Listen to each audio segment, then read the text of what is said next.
আওয়ামী লীগ নির্বাচনে বিশ্বাস করে না, তাই তাদের কপালে নির্বাচন নেই বলে মন্তব্য করেছেন বাংলাদেশ জামায়াতে ইসলামীর আমির ডক্টর শফিকুর রহমান। সরকার মহান বিজয় দিবসে ভারতের প্রধানমন্ত্রী এটাকে ভারতের বিজয় দিবস দাবি করে টুইট করেছেন এবং তিনি তার দেশের সৈনিকদেরকে, দেশবাসীকে তিনি অভিনন্দন জানিয়েছেন। একটা শব্দ তিনি বাংলাদেশ নামে উচ্চারণ করেননি। শুক্রবার দুপুরে নাটোরের এনএস কলেজ মাঠে কর্মী সভায় প্রধান অতিথির বক্তৃতা করেন তিনি। জামায়াতের আমির বলেন, যারা মানুষকে সম্মান করে, দেশবাসীকে ভালোবাসে, যাদের কাছে দেশের প্রতি ইঞ্চি জমি আমানত, নির্বাচন তাদের জন্য। এই বিশ্বাস ও আস্থা যাদের নয়, নির্বাচন তাদের কপালে নেই। অবৈধভাবে ক্ষমতায় থাকার পর আওয়ামী লীগ 3টি নির্বাচনে যে তাণ্ডব চালিয়েছে তা কেউ ভোলেনি। যারা নির্বাচনে বিশ্বাস করে না, তাদের আবার কিসের নির্বাচন?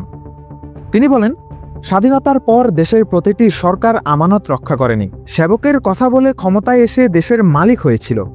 দেশের মানুষকে গত 15.5 বছরে সবচেয়ে বেশি কষ্ট দিয়েছে আওয়ামী লীগ সরকার। তারা সবার গায়ে হাত দিয়েছে। সেনাবাহিনী থেকে শুরু করে বুকের সন্তানদের শেষ করেছে। 5 আগস্ট পালানোর আগ পর্যন্ত গণহত্যা চালিয়ে হাজার হাজার মানুষ হত্যা করেছে। ছাত্র জনতার আন্দোলনে 34,000-এরও উপর মানুষ পঙ্গু করেছে।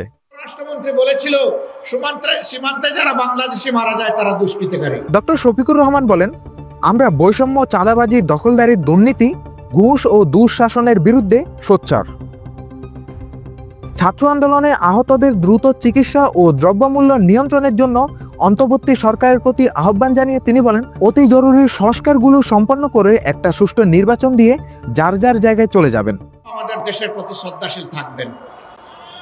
আমরা চাই আমাদের প্রতিবেশীরা শান্তিতে থাকুন, আবার আমরা চাই তারাই যেন আমাদের অশান্তির কারণ না হন। কিন্তু মাঝে মধ্যেই তারা বাউন্ডারি ক্রস করেন। বাংলাদেশের মসনদে কে বসবে, কে কার সাথে জোট বাঁধবে, কে সরকার গঠন করবে, তারা বাংলাদেশে এসে তরকারিতে লবণ দেন। আমরা আগামীতে আমাদের তরকারিতে আর কাউকে লবণ দিতে দেখতে চাই না।